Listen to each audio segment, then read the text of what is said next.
Class six class six class six বা চ্যানেলে আমাদের ক্লাস সিক্স চ্যানেলে আমাদের স্বাগত। আজকে সংঘমিতার চ্যানেলে স্বাগত। আজকে তোমাদের শেখাবো হচ্ছে রেখাংশ, রশ্মি, বিন্দু বিষয়ক বিস্তৃত ধারণা। 14 নম্বর চ্যাপ্টারে আছে। এগুলো ইম্পর্টেন্ট। এগুলো যদি শিখো তবে তাহলে 14 নম্বর চ্যাপ্টারটা ভালো মতো করতে পারবে। আগে এই কোশ্চেনগুলো জানতে হবে, কি তোমাদের আছে, কি কোশ্চেনগুলো আগে জানতে হবে। আমি সব নোট করেছি, সবগুলো আজকে তোমাদের করিয়ে দেবো এই ভিডিওতে। সো ফার্স্ট তো আমাদের আছে এখানে রেখা তো তোমরা সবাই জানো। আমি তাড়াতাড়ি শুরু করছি ভিডিওটা। রেখা আছে ফার্স্ট। রেখা তো তোমরা সবাই জানো কি না, যে জ্যামিতিক চিত্রের কেবলমাত্র দৈর্ঘ্য আছে কিন্তু প্রস্থ উচ্চতা কিছুই নেই, তাকে রেখা বলে। রেখার চিত্র এই যে হয়ে গেল।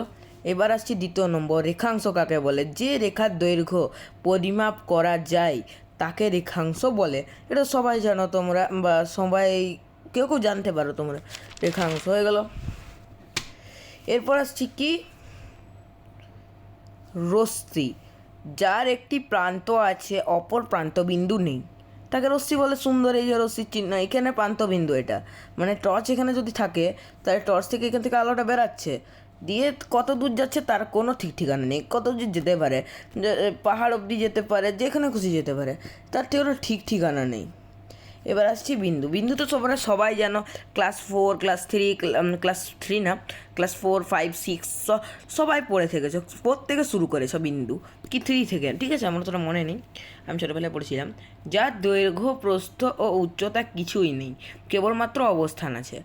কি বিন্দুর অর্থ কি না, যার বিন্দু একটা ডট, মানে একটা জাস্ট একটা পয়েন্ট। এই যে একটা বিন্দু, এই যে কোশ্চেন মার্কের নিচে এটা দেওয়া আছে না, এটা বিন্দু। এই পয়েন্ট, জাস্ট এই পয়েন্টটাকে আমরা বিন্দু বলবো। এর কোনো কোনো দৈর্ঘ্য আছে, প্রস্থ আছে, উচ্চতা আছে, কিছুই নেই, শুধুমাত্র অবস্থান আছে। তো তারপর আছে সমবিন্দু সরল রেখাংশ কাকে বলে?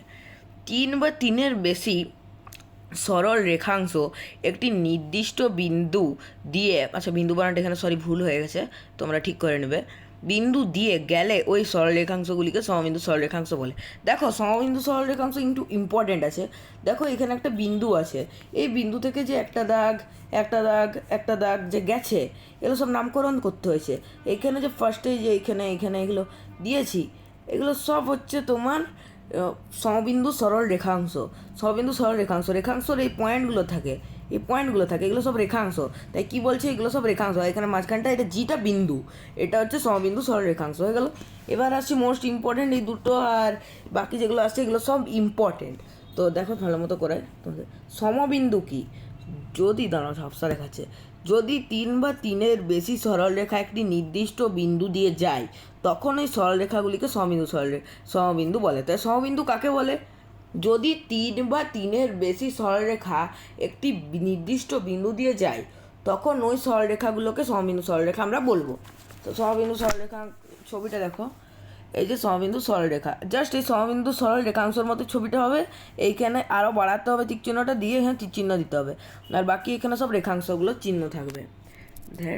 একটু মানে ঝাপসা চলে আসছে, ক্যামেরাটা ক্লিয়ার নেই, দাঁড়াও ক্যামেরাটা ক্লিয়ার নেই, এই ক্লিয়ার এটা বুঝতে হবে। এবার ঠিক মতো আসছে।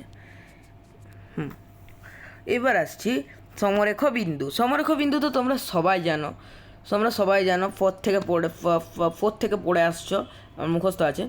3 বা 3-এর বেশি বিন্দু, এই যে 3 বা 3-এর বেশি, 4টে দিছি, 5টে হবে, 6টা হবে, 7টা হবে, 8টা হবে, 9টা হবে, যত খুশি বিন্দু একটা সরল রেখার উপর যখন অবস্থান করবে তখন তাকে বলে। এই নামকরণ কিন্তু ইম্পর্টেন্ট, বেশ ইম্পর্টেন্ট, করতে হয় নামকরণগুলো, না হলে তোমাকে নাম্বার দেবে না পরীক্ষাতে, সে 1 নাম্বার থাকুক।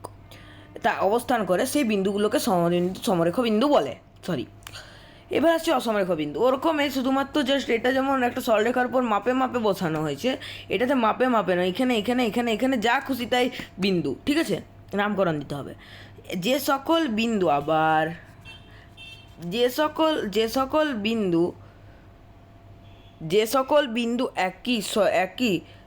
বিন্দু একই সরল রেখায় নেই তাকে অসমরেখ বিন্দু বলে।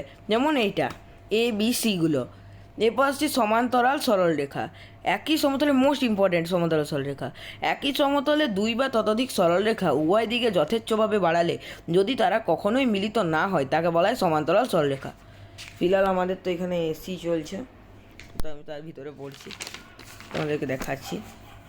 এলে আমি তোমাকে পরে দেখাবো অনুশীলনগুলো, আগে এগুলো হোক। এই যে দুটো সরলরেখা কি বলেছে, একই দূরত্বে, এই যে একই দূরত্বে, এটা যদি আমরা স্কেলে টেনেছি, যদি এটা যদি হাতে টানো, যদি একটু এদিকে একটু সামান্য অল্প খুঁত, এইটুকু খুঁত যদি বাঁকে, তাহলে কিন্তু যত দূরেই যাক না কেন সে সেখানে গিয়ে ঠিক মিলিত হবেই, যত দূরেই যাক না কেন। যদি সহজ একদম সিধা টানো তখন সেটা সমান্তরাল সরলরেখা হবে, দুটো টানতে হবে, নামকরণ দিতে হবে। তো এটা আজকে ভিডিওতে হলো। তো এর পরের আমরা নেক্সট চ্যাপ্টারে দেখাবো তোমাদের হচ্ছে কোষে দেখি 14টা পুরোটা করিয়ে দেবো। সো প্লিজ ভিডিওকে লাইক করো, সাবস্ক্রাইব করো।